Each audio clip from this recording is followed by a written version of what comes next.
देते हो, 15% इंक्रीज करके देते हो। पैसे का सवाल नहीं है, सवाल इन कर्मचारियों का जब ये रिटायरमेंट पर जाएंगे 60 वर्ष के बाद या 58 वर्ष के बाद जब ये रिटायर होंगे तो इनको इकट्ठा पैसा बहुत सारा मिलता है, इकट्ठा पैसा खर्च हो जाता है।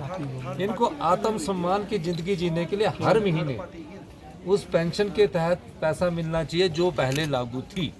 वो क्यों मिलना चाहिए? कई बार घर में बच्चे होते हैं, बेरोजगार होते हैं, उनके घर का खर्चा भी चलेगा और उनके परिवार का भी खर्चा चलेगा। और जो इकट्ठा पैसा मिलता है, इकट्ठा पैसा का उद्देश्य ही नहीं है इन सरकारी कर्मचारियों का। इनका कहने का कि हमारी 60 साल के बाद सोशल सिक्योरिटी क्या होगी, उस सोशल सिक्योरिटी के तहत इनको अगर मंथली सरकार से पैसा मिलता रहे तो उसमें ये ज़्यादा खुश है, क्योंकि हर महीने इनको पता है कि इतना पैसा, इतना हमारे को हर महीने आय आ रही है, इससे हमने अपने बच्चों को पढ़ाई का भी खर्चा करना है और भी कुछ खर्चा करना है। इस संदर्भ में ये सोशल सिक्योरिटी और को लागू करना हर एक सरकार की जिम्मेवारी है। जयराम सरकार की कान में जू नहीं लग रही है, वो समझ ही नहीं पा रहे कि इनको ओल्ड पेंशन क्यों चाहिए। पैसा नहीं चाहिए इन्हें पेंशन चाहिए। हर महीने जब पैसा किसी के हाथ में आएगा उससे सरकारी कर्मचारी का परिवार पलेगा और उसकी समृद्धि भी होगी। सर, पेंशन बहाल नहीं बोला उन्होंने बोला कि हमने पेंशन लगा दी है और जो पैसा कटता था एनपीएस के तहत जो 17,000 करोड़ केंद्र सरकार में गया उसको वापस मांग रहा है।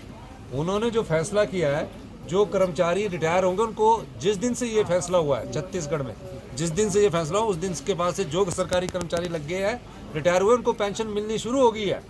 लेकिन वो बोल रहे कि जो हमारी सरकार से 15 साल वहाँ जो रमन सिंह जी की सरकार रही, उन्होंने जो पैसा इकट्ठा किया करके जो केंद्र सरकार को दिया वो वापस दो। हम तो उन लोगों को भी पेंशन देना चाहते हैं जो बेचारे रिटायर हो चुके हैं। सत्तारूढ़ की अगर पकड़ा था पहले कहाँ है बंदा?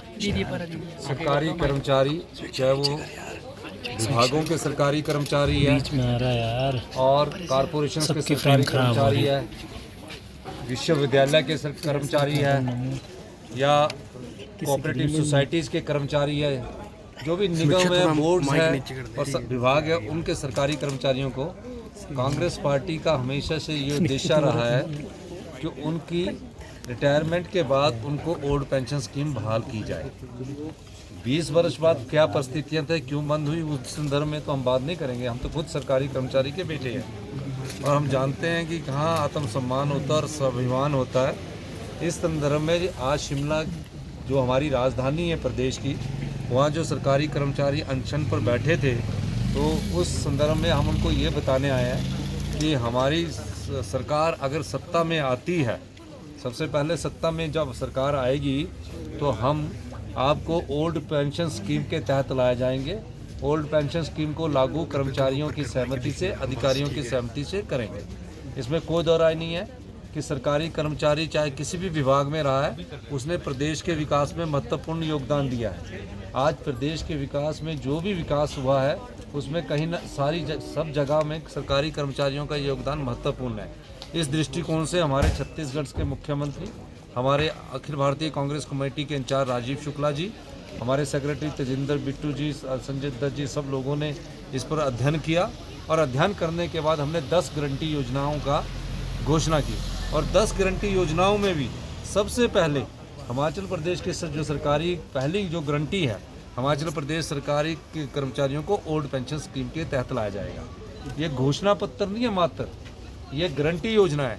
हम भारतीय जनता पार्टी का जो घोषणा पत्र है उसका भी अध्ययन कर रहे थे, उसमें उन्होंने कई बातें की है, कोई भी बात पूरी नहीं की गई है, लेकिन कांग्रेस पार्टी वादा निभाना जानती है। और इस संदर्भ में कांग्रेस पार्टी के प्रचार कमेटी के अध्यक्ष होने के नाते मैं आज इन कर्मचारियों के पास आया और जहाँ जहाँ भी डिस्ट्रिक्ट हेडक्वार्टर में कर्मचारी बैठेंगे वहाँ कांग्रेस पार्टी के कार्यकर्ता, वहाँ के विधायक जाकर ये बोलेंगे कि हम आपको ये गारंटी देते हैं, हम आपके साथ सहयोग करते हैं और अगर 3 महीने बाद कांग्रेस की सरकार आएगी तो जो हमने कहा है उसको अक्षरशः लागू किया जाएगा। सरकार ये भी